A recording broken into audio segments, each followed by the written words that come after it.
everyone. Thanks for tuning in to another episode of the Warehouse Underground podcast, Real Talk, where warehouse, DC, and FC professionals of all levels around the globe. I am Ben, the host of the show, and joining me on the show today, Bryan Greenwood and Justin Sanders. They are the founders and owners of Rhino Racking, tough racking, smarter storage. Now, I've been in this industry a long time. I've seen thousands, maybe hundreds of thousands of racks. You go into any warehouse, you find them.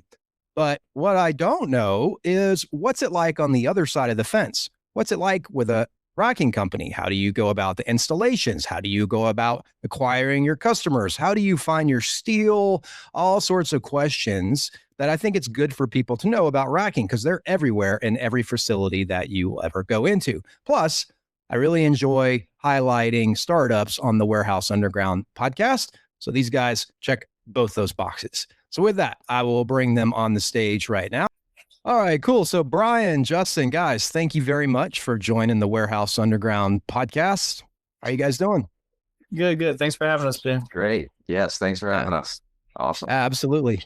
All right. So you guys you're a startup, right? You're in the racking space with Rhino Racking. And we'll talk a lot about that in the show. But before we do that though, just let the audience know about you. What is your background in the industry and kind of what led you to where you are today with the company?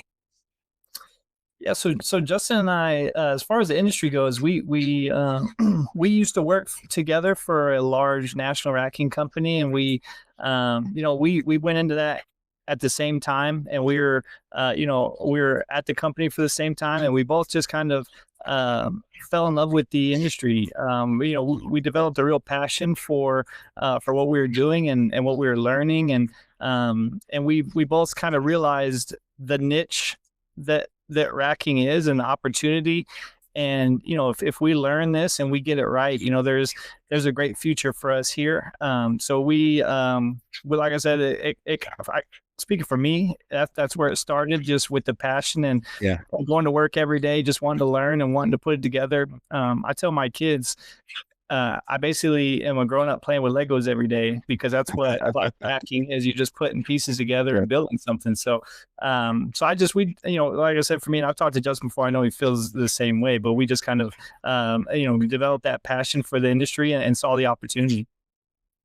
Yeah, for sure. And expanding on that too. Yeah, I kind of have a little fun with it. We joke and we call ourselves racking nerds, right? Because it's fun for us to get creative and come up with solutions for customers, based on their needs. And it's fun doing it. And it's nice to see the finished result, customer be happy with the solution that we provide to them. Not everybody knows, pallet racking isn't a very exciting topic to those that don't fully understand it, or, they try to learn it when they need it, and, let us come through and, pick out the right solution for you. So like I said, we get a little nerdy with it, but we do have a passion for it. It's exciting to me. I like it, if that counts. Yeah, sure. Well, thank you. We got a fan. Yeah, absolutely. Absolutely. So I mentioned Rhino is a startup, and how old are you? How long have you existed with Rhino, and kind of what's it all about? What's that been like for you so far? Yeah, so we just hit our 1 year recently. So we're at 13 months. Thank you. So we're at 13 months since we filed the LLC. And it was just me and Justin sitting around one day. He's a close friend of mine. We our time ended with that, racking company, and we went our own ways in our career. But we would talk all the time about, warehouse racking. And I would tell Justin, I was, in my day to day, I was at the store with my kids, and they were complaining that I wouldn't stop talking about the racks at Home Depot. And he would just laugh and be like, I know, I miss it too, And I was like, we were so fortunate to work for a company like that, and a company that had, the resources that they had. And we were just so fortunate to work with great people and learn so much that we were like, we could do this on our own. We could, we know enough that we could really start this on our own. We know all of the, the vendors and a lot of the players in the game still. And we could just start on our own. And we decided to pull the trigger about 13 months ago and jump all into this, and And it's been a wild ride. We're new at business ownership. So we're leaning on a lot of our mentors that we've had along the way, trying to, so many people we're grateful for that have been helpful to us. So it's been a wild ride. I was just telling, I had lunch with someone yesterday, and I was like, that first year was tough. It was slow and it was hard to get it rolling. But recently we've noticed that the ball is rolling now. We're catching a little bit of steam, and we're very excited. Good. Yeah. Well, they say, about that with entrepreneurs in business, they're like, the knowledge is rarely the limiting factor, right? It's usually the doing, the taking the first step, the making that leap. And sometimes people just say, "Oh, I need to learn more. I need to learn more. I need to learn more." No, you need to learn enough and then go. Yeah, you'll never be fully prepared. You just got to jump in, and that's what made us do this 13 months ago. Like you keep, he's saying, we have all this knowledge and we keep talking about it, and we're like, man, we'd hate for this to go to waste. We don't want this to be useless knowledge. It's an important part of supply chain. And, it was either him or I were like, let's just do it. We're just doing it. Let's come up with a name. Let's get a logo going. Let's just file for it. We'll stumble along the way. We'll figure it out. That's for sure. We have the aptitude to do it. We have the willpower and the knowledge behind us. Yeah. And like you said, all of our resources and connections that we've developed over the years, very much, still in tune with us on LinkedIn and, other networks and, personal relationships that we stay in touch with. So we're just like, we're going in, we're just jumping all in, and here we are. I love to hear that. I'm nervous sometimes when someone hears that. I don't want them to think that, we've been in the game for only 13 months. No, but, right. I'd say together collectively in just racking itself, we've got about 10 years experience, and then, more tenure in experience in logistics as well. So I mean, we come from that background of warehousing and pallets and shipping and freight, and that's our wheelhouse. So I, lately when people ask me how long I've been open, I quietly say 13 months. Right. But I am proud that we're still rolling, and we're and like I said, we're just now getting hot. So it's exciting. Yeah. Well, it just has your name on it now. It's somebody else's name for a decade. The only difference now is it's just your name on it. That's right. And you directly. So, all right. So let's get into the warehouse world a little bit. When you're talking about racking and you're talking about storage, a lot of ops leaders out there in the industry, I know, because I hear from a lot of them, are like, man, we're just always out of space. We're always out of space. You hear that from warehouses everywhere. But the counter argument of that is maybe you are out of space, but maybe you're also just not optimizing very well in the facility that you have. So what have you guys seen going out there in facilities and warehouses in terms of that? I mean, are they really not out of space, or are you like, no, you just don't know how to optimize? And if you did that, if you had some help doing that, you'd be in a much better position. What do you guys seeing? Well, I'll tell you, I love hearing that. When they need more space, that means they're busy and they're growing. And I always say that first. Whenever I hear someone, they're frustrated. They're like, man, I need more space. I've got this product. I've got more orders, this and that. First thing I do is I go into, hey, you got a great problem here. I want to lift them up, let them know that this is a good problem to have. And then, that there can be a couple of different things there. They might literally be outgrowing that space and have to move. Or if we walk in, it's, someone, 3 operations managers ago, did the layout, and he just put something together real quick and didn't really scale it to grow. So what we've seen is a little bit of mix of that. A lot of times you can find some space, either some vertical space or some kind of space with the power equipment. Do your aisles need to be 10 foot? Do they need to be 12 foot? What kind of power equipment are you using? So it's a little bit of both. I'd say that I'm seeing it pretty evenly, both. And like I said, very, very exciting to hear that kind of stuff. Yeah.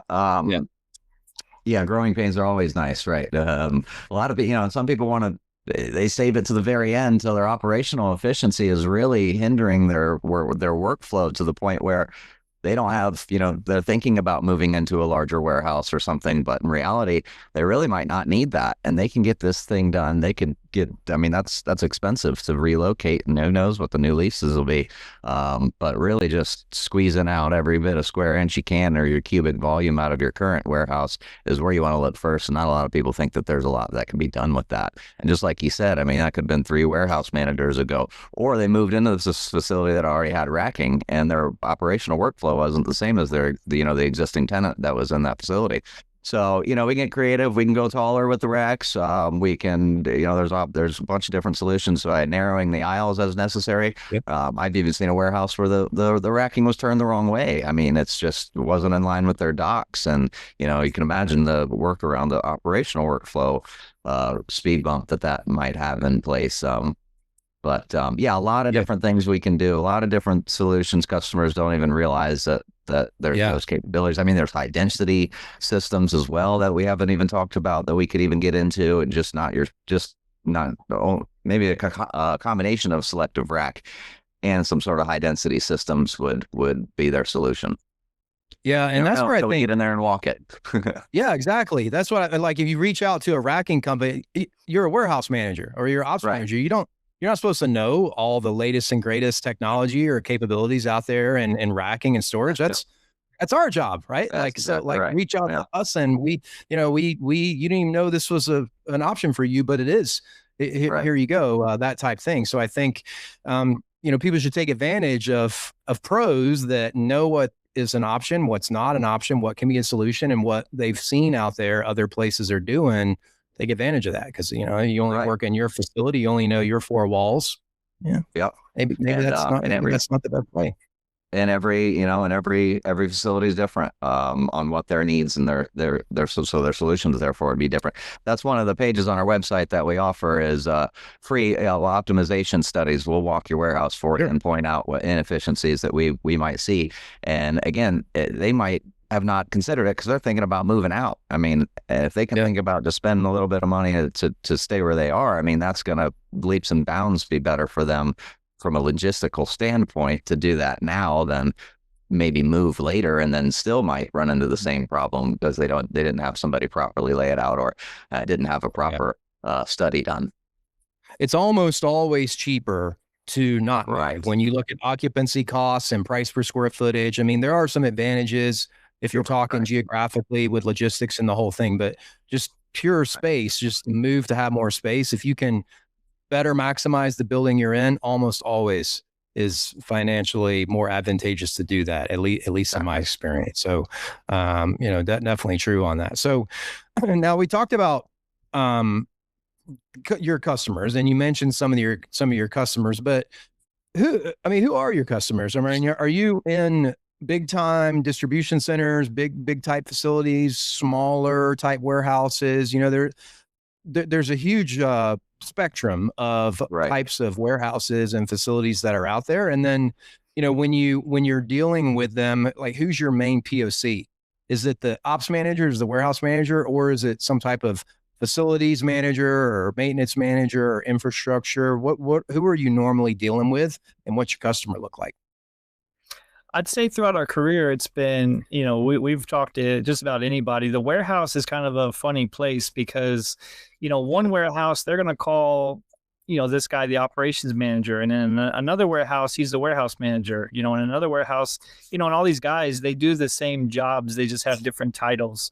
I've seen a company, they have a procurement manager where he just sits in the office and he orders everything that the warehouse tells him to order. That's the guy. So there's a lot of POCs out there that we talk to. I'd say recently it's been owners. We just did a job in Jacksonville, and I was just talking directly to the owner. He owned the company and it was growing. A very cool job that we did. But I'd say it's recently with us with Rhino, it's been like warehouse managers and people on the floor that are asking about space optimization and, hey, what do you think?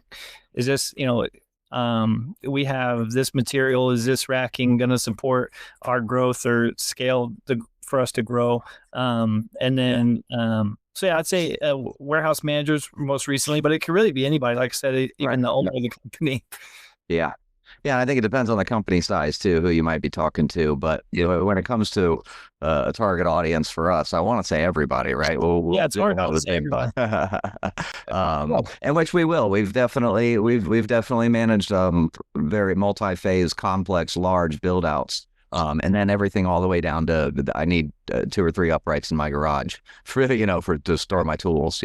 So and everywhere in between, and you'll be talking to different levels of leadership along the way. Probably might kind of go hand in hand with the company size or what the company really is. But yeah, I'll tell you, lately we've really been pushing to develop relationships in the commercial warehouse real estate or a broker or the agents, the listing agents themselves, and assisting them with getting their tenants in and out, really, because whether they're going somewhere else or they're expanding or even downsizing, we can help facilitate that process. And maybe they don't need actual racking, they might just need the labor, they might just need to move what they have existing, replace any damage that they have, move it over here and set it up. A lot of different opportunities and customer types that we will work with and go after, really. Yeah. And I second what you say. It can be confusing sometimes in this world because is it warehouse manager? Is it the operations manager? Is it the director? Is it the senior? Is it there's a lot of different, the distribution. There's a lot of different titles that ultimately sort of mean the same thing and do the same thing. So I think just figuring out who that is that you're going to be directly dealing with is important. Yeah. To understand that language. Now on your website. So I looked on your website, you have a main tagline, and one of the main taglines that I thought was cool was strong racking, smart solutions built for you. And to me, that implies a high level of customability. I don't really know if that's a word. You have the ability to customize a lot, right? Like, is that true of your services? I mean, are you going to the sites? I think you kind of mentioned this before, but you're going to the sites and offering custom solutions that are unique to that facility, and not just, oh yeah, here's a square box, here's the racking, and it kind of goes in type thing. Is that something that you guys are doing? Yeah, absolutely. And that goes into what Justin was saying before about the we'll walk the space with you, and we really can customize the your warehouse for you, for what you're trying to do and for how you're trying to grow. And I want to say, Ben, thank you for doing your research on us and check the website out. Did you like the website? I did. Yeah, it was. I thought it was good. I thought it was cool. I will put a link to it. Yeah, I'll put a link to it on the podcast. Constantly tweaking it a little. Thanks. Yeah, it's growing, but we I mean, absolutely. We with our industry knowledge, we absolutely want to make it work for you, and we want you to have a efficiency. That's a main goal in the warehouse. Orders coming in and out, and time is money. So efficiency is huge. So we want that warehouse to work for you and make sense. So I mean, absolutely. Customization, that's our favorite. That comes back to the building Legos and the nerdy kind of thing, right? I love doing that. We can do this remotely too. It can be anywhere in the U.S. Especially if we have a building drawing, a layout drawing, or an as-built. We can have our drafting partners lay out the racking in accordance to what they need, and I have a lot of fun doing that too. Showing doing the 3D modeling and superimposing the type of racking solutions that might be best suited for them. But I mean, of course, if a customer has a list of material and just sends us, hey, it's just, this is what we need. We know we're doing the install ourselves. We'll send in our truck to pick it up. We'll definitely do that as well too, right? Yeah, well, I think, definitely to me, from my seat, customization is hugely important for warehouse structure and space in 2026 and beyond, because there's so much variability in the supply chain, in and out, and customer demand is changing and always bringing in new types of products that you really need to have bin type variation. I think the days of just, square regular warehouse racking, it might be dying out a little bit. Obviously, for some products and some companies that makes sense, right? If they have, but I think a lot of them are like, no, we need a lot of customization and variation because that's our business. That's our operation. It runs that way. It is not cookie cutter. So our facility must match kind of how our op runs. So it's really cool to hear that you guys are not only willing to do that, you love doing that. You're excited. Yes, absolutely. And butter. That's a good point. Good selling feature. Cool. Yes. All right. So so pretend I'm an ops manager and I decide that I'm going to work with Rhino Racking. So I'm ready to go all in. Like, what does it look like, taste like, smell like for me? Like, what is the implementation phase? What can I expect? And, are there things that I can do ahead of time to make things run smoother and help you guys do your job on your end? What can I expect and what's it like for me? Yeah, that's a great question. And I'd say the biggest thing to expect is the communication. We come from a background in, project management and oversight communicating is just the biggest part of this whole thing. We want to let you know what to expect. So, and that'll change a little bit from project to project. It depends on if you're buying new or used, or if we're building an entire system, we have to fabricate the material and all of that. So it can really depend. But when the project is about to start, we're going to have a good idea of a lead time on material and then labor, and we'll have a good scope for you. So once we pull the trigger and we get the green light, we're going to stay in constant communication with you. You're going to know what to expect. You might even not answer my calls a couple times because you'll be like, hey, you told me yesterday. I know you're getting delivered on Friday. I'll be like, okay, but I'm just making sure you guys are going to be there at 2:00. So we're just going to stay in constant contact with you. And their time is important. So we want to make sure they know what to expect. Yeah. The timeline is definitely important. I think the design phase is the beginning. Let's figure out what the customer needs, what they want. And, are there any current pain points? Figure out what the scope is initially, right? And then we'll draft up a proposal for them with a timeline, like he's saying, to what the lead time of the material is, what the truckload schedule is, when the installers will be there, how long is that going to take? Is there any requirements that the customer needs to do before we get there, such as, and it depends on if they're currently operating or, this is a new build out, right? That's gonna depend wildly what the delivery and installation schedule looks like. But we're super flexible and we build it around whatever the customer's current operational needs are. Like I said, if they're currently operating or if they're moving into a free and clear building, that's pretty straightforward. But if they're currently operating and loading trucks in and out of there every day, we'll come up with maybe something like a phase by phase build out. But really whatever they need. And we're excited to do it.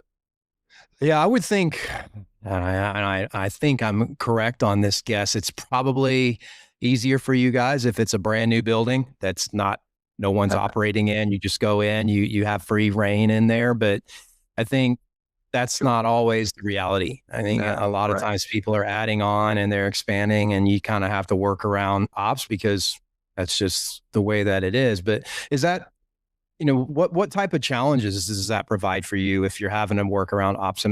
Is it workable? Is it manageable? Do you ever run into disagreements or hiccups, like, all that, or is it, no, we're good. I'll separate it. There's communication. Yeah, like Bryan was saying. There's frustrations with it, as you can imagine. But that's just a matter of, managing those frustrations, whether it's our guys or their guys. We've gotten into, some heated matches in the past in our career with, it's the building guys, they're in our way, or the utilities guy is here. Why is he here? He's not supposed to be here. He's in my way. And then I get a call from my installer. So a lot of our job is it's just kind of managing emotions and managing people and managing like, hey, okay, guys, I understand that's, they're in your way. That slows you down. I understand. Let me make a call. So it's really just understanding people, and we're all in the warehouse to work together. So we have to find a way to do that. And that's what me and Justin are pretty good at, kind of taking the reins on that. And and making us all work together well.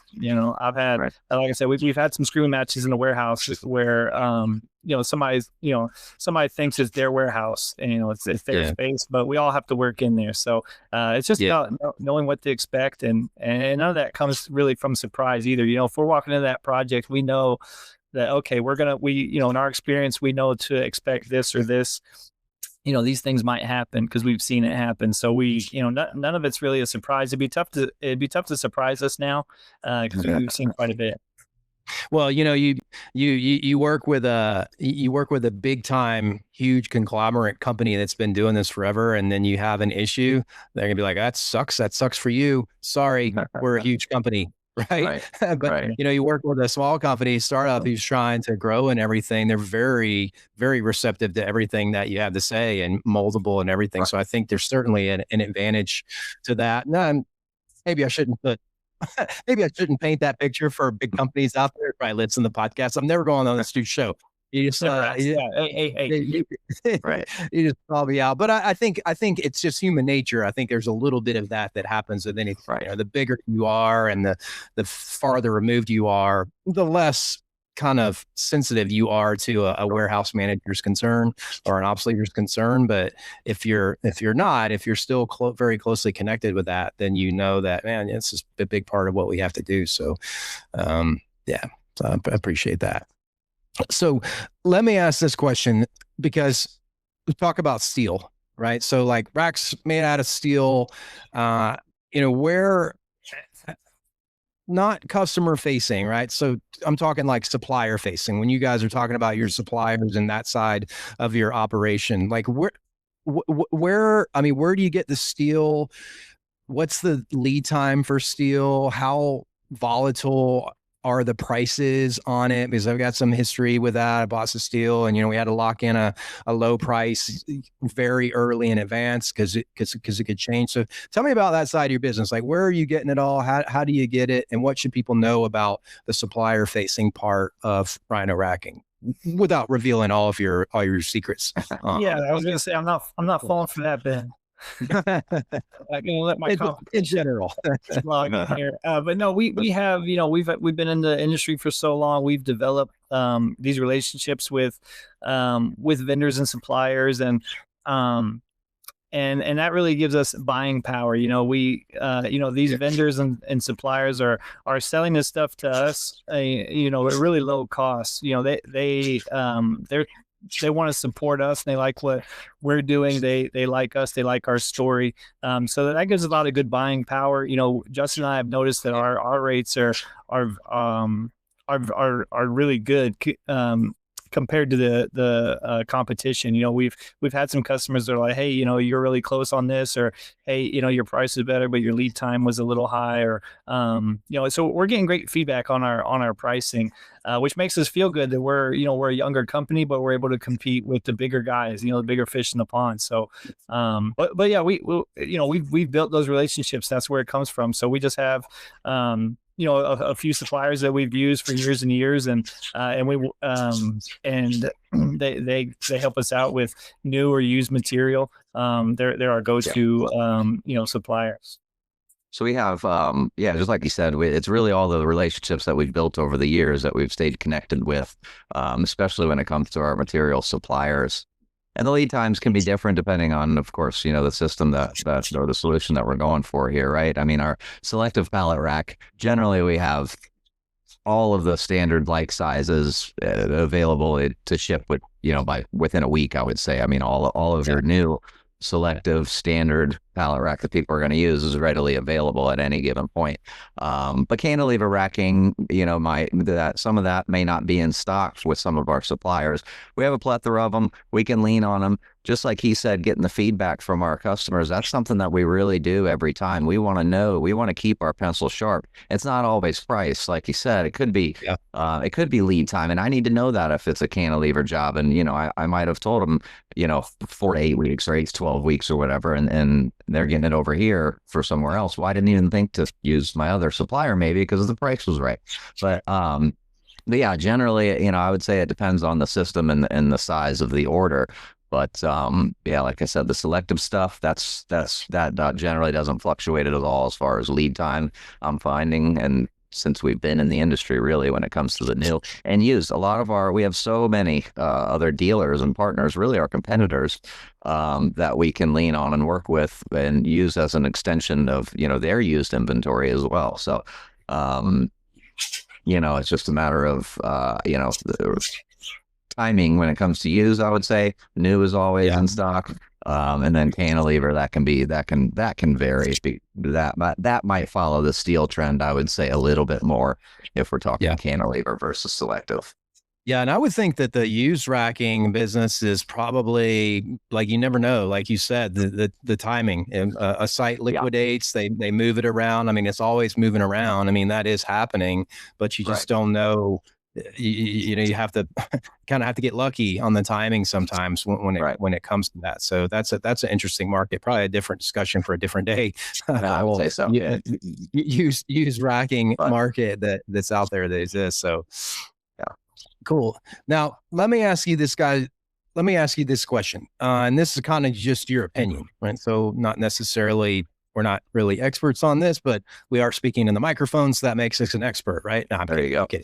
That's a joke. So what do you think about, and do you kind of have any concerns with the rise of sort of non-standard type storage things like cube storage and, VLMs and all these things that are storage inside facilities, but they're not really traditional racking, right? They're not traditional racking or traditional steel. Like, what do you think about that? I mean, you worry about that kind of encroaching in on what you're trying to do over the next 5 to 10 years, or you just say, we can't control what happens over there, but we're going to focus on our area. What do you think about some of that other stuff that's coming online?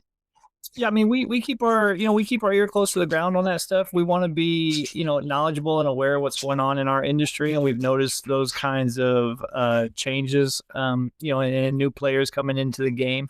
I'd say, to answer your question, I don't really see the traditional racking changing. I mean, it's big, it's heavy duty, it's it's sturdy, it's I think it's going to be around for a long time, and it lasts a long time. So, but I mean, that doesn't go to say that we're not going to also shift, and change with the industry. We're not going to be stuck in our old ways and push, and push a dinosaur on you if it's not needed. We're going to stay current on what's out there and offer you the best, the best solution for your space. So I think the racking, the heavy duty stuff is sticking around. I don't think it's going anywhere, but I think we're going to probably add a little bit to it. And Justin and I are excited to learn more about that stuff and have that to offer down the road. Yep. Yeah, I definitely think there's always going to be a market for the selective rack and the cantilever and the high density solutions, the static racking, so to call, other than pushback. Can't really call that static, I guess, or pallet flow.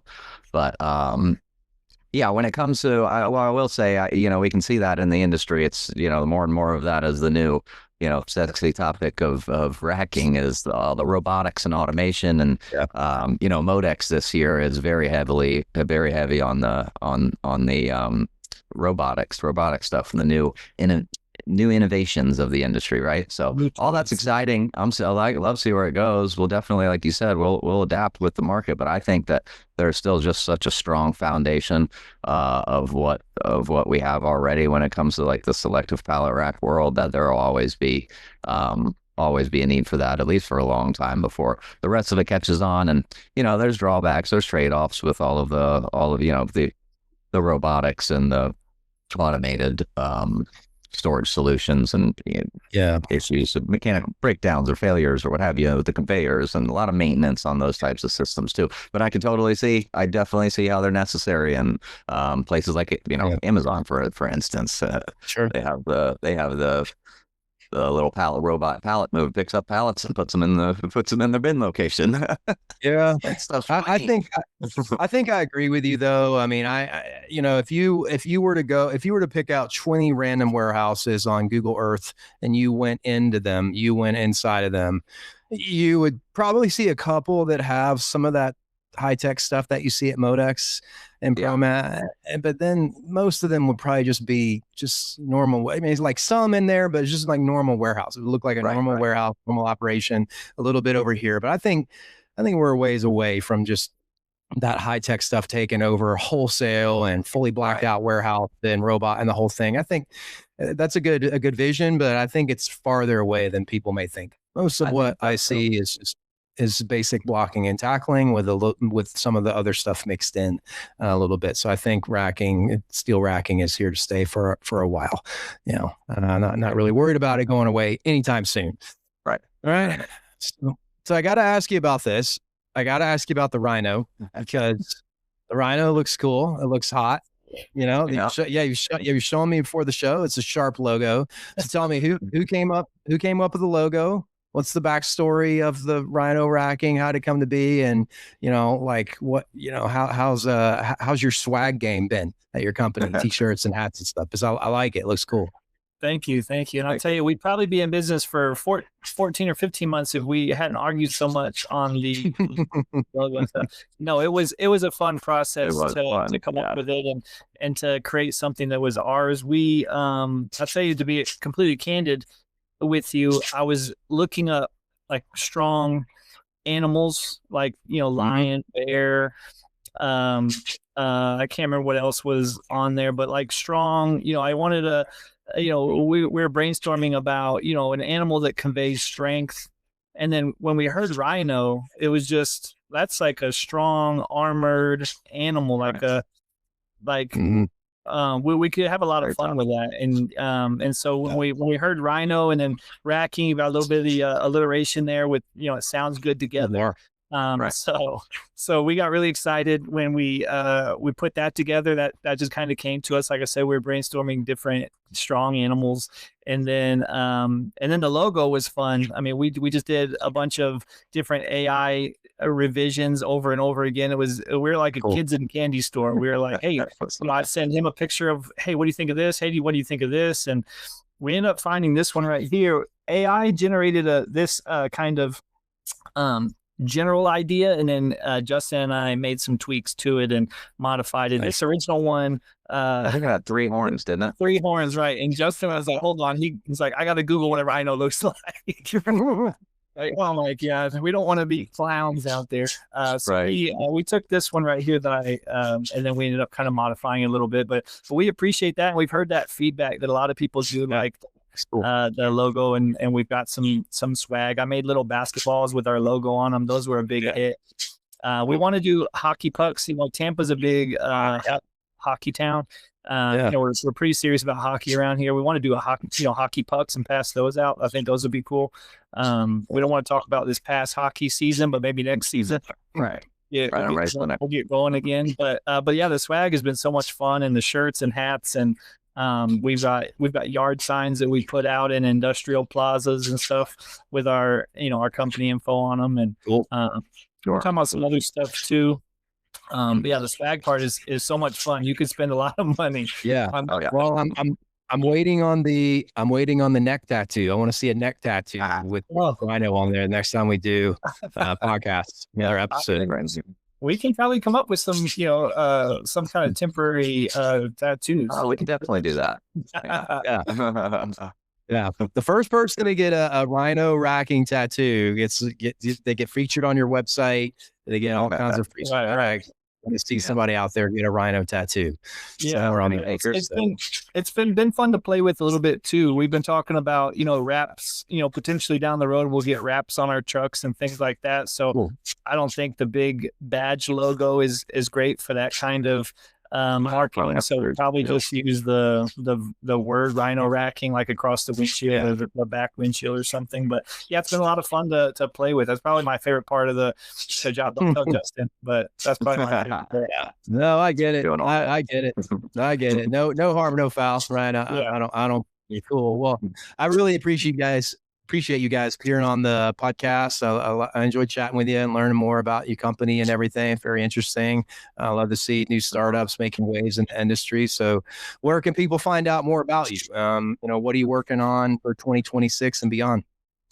Well, I just want to say we're very grateful to you, Ben, for reaching out to us and allowing us to share your platform with you. So thank you so much, and all the positive feedback is very appreciated too. I mean, we're we're building this company very carefully, and we're building it among people like you in this industry, like-minded individuals. So I just want to say thank you for giving us a platform and having us on.